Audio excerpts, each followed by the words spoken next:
Mahaba po ba pasensya nyo? Oo naman. Pwes ako hindi. Tumabi ka dyan. Kanina ka pa naka-e-bike ka eh. Pagkuha ng lisensya. Nakalike ka na ba? Like mo na yan. Senior high school pa lang ako. Pinipilit na ako ng tatay ko kumuha ng lisensya. Jello, kuha ka na kaya ng lisensya? Next time na lang pa, tinatamad pa ako eh. Hanggang sa umabot yung punto na madami ng proseso ang pagkuha ng lisensya. Na akala mo, idadaan sa kung anong mga makina bago ma-release. Dati kasi, pupunta ka lang dala yung requirements mo sa LTO, kukuha at magbabayad ka ng student license. After 1 month, pwede ka na magkaroon ng non-pro license basta pumasa ka sa written at practical exam. Basic, di ba?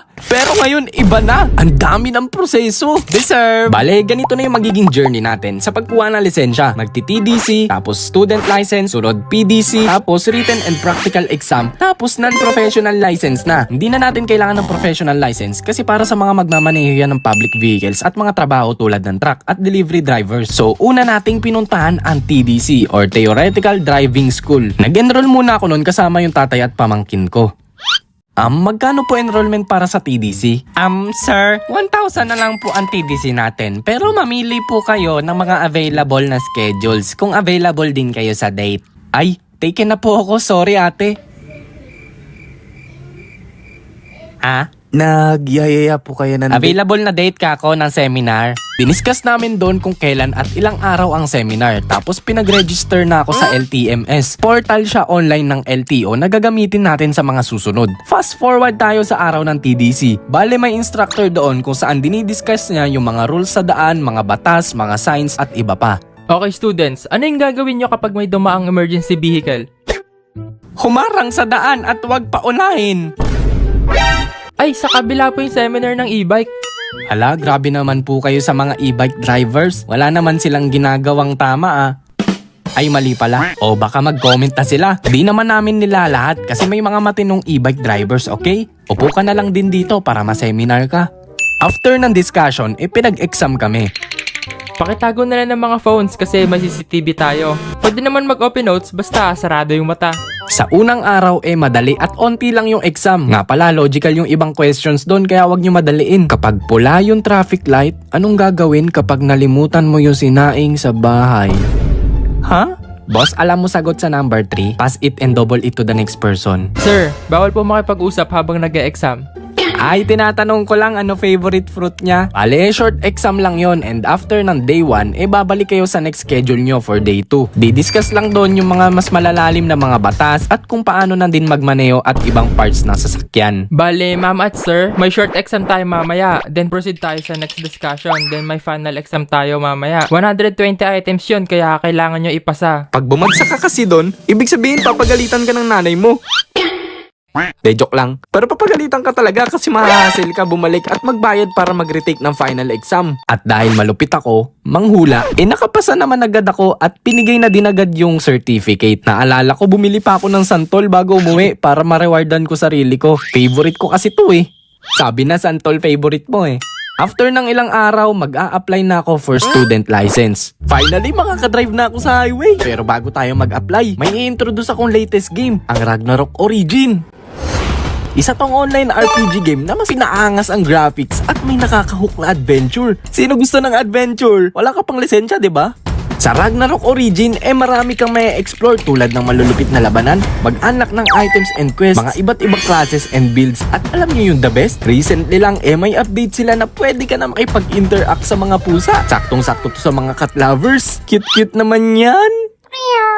Basically, ang goal mo dito ay lumibot, makipaglabanan at talunin ang mga challenges, dungeons at i-enjoy ang mga bagong updates. Kasabay ng pag-release nito, ang paglabas din nila ng mga new class. Mamo ang port, ma'am? De, ibang class yan. Ang Summoner na may iba't ibang builds at transformations, mga bagong features at dungeons tulad ng Freya Mirage. Take note na sa sobrang hirap nito, kailangan ng 10 tao ang magtulungan para matalo to. Madami ring mga modes and rewards, bagong equipment na Radiant Ornament na may unique stats, marami pang iba. Exciting, di ba? Tara at sabay-sabay nating i-experience ang kakaibang adventure sa Ragnarok Origin, Doram Kingdom, ang bansa ng mga pusa. After ng ilang araw, mag-a-apply na ako for student license. Agahan natin bukas dapat 5 andun na. Grabe naman yun, ang aga. Siguro mga 6 na lang. Ayan, 6 pa more. Sabi sa'yo, agahan natin. Ang dami ng tao. 6 a.m. pa lang ng umaga, sobrang dami ng tao at mahaba ng pila. Pinakuha muna ako ng medical ni Papa kasi isa yun sa requirements para sa student license. Okay, pakibasa. Ang pogi ni Jello. Ay nako, malabo na mata mo. Sa medical, basta sabihin mo lang para sa lisensya po. Tapos, dalawa yung ibibigay na medical form. Umurangkada naman tayo papuntang PDC or Practical Driving Course. Bale, ito na yung magkakaroon ka ng instructor. Mahaba po ba pasensya nyo? Oo naman. Pwes ako hindi. Tumabi ka dyan. Kanina ka pa naka-e-bike ka eh. De, joke lang. Pero tatanungin ka talaga ng instructor na, May background po ba kayo sa pagmamaneho? pag sinabi mong wala po, hahabaan nila yung pasensya nila or di kaya papapalitan nila yung instructor ng mahaba yung pasensya. Amazing! Bale may oras kang dapat ma-reach. Sa pagkakatanda ko, 4 hours every session yun. Tapos 2 session, bale 8 hours lahat. Depende naman sa instructor kung saan kayo pupunta at ano ang papagawa. Pero most of the time, ipapapark nila kayo.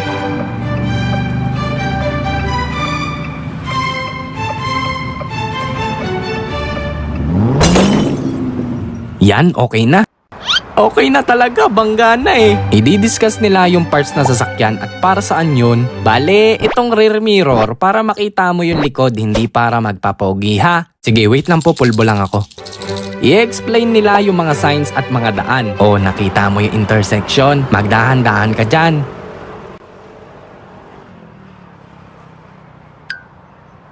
O, lagpas na tayo ng intersection, ba't ang bagal mo pa rin? Di tayo mabagal. Wala na tayong gas. At ang pinaka nakakaba, ang papag-driving kayo sa expressway. Ito, malapit na tayo sa expressway. Mabibilis ang mga sasakyan dito, kaya hanggat maaari, mag 60 kilometers per hour ka or dito ka lang banda sa right side, okay? Oh, nice. Mabilis ka na. Sabi niya sa akin, ako lang daw. Pogi naman ako, di ba? Oo naman. Di ba hindi naman ako pangit? Hindi. Ba't may kasama siyang iba? Baka friendly lang. After 1 month, nag-take na ako ng exam. Actually, sa computer kayo papa-examine na parang ComShop setup lang. Okay, login ng LTMS, tapos... Ala, 60 items pala to. Yung quiz nga naming 15 items, 2 lang tinatama ko eh. Sobrang kabado talaga ako noon kasi marami na talaga ako naririnig na bumabagsak talaga sila. Pero laking tuwa ko kasi 53 yung naging score ko. Kaya nakapasa ako. Sir, proceed na kayo sa practical exam. Naghihintay na yung magpapa-exam sa inyo. Sir, kayo po yung... Okay na form mo. Medyo tumiklop yung angas ko noon kasi sobrang nakakatakot siya. Noong nasa sasakyan na kami, chinik ko na lahat ng pwedeng i-check bago mag-drive. Pero ibang-iba talaga yung vibes niya kasi sobrang intimidating siya. Okay naman pag-drive mo at sumunod ka sa mga signs. Pero may isang violation ka.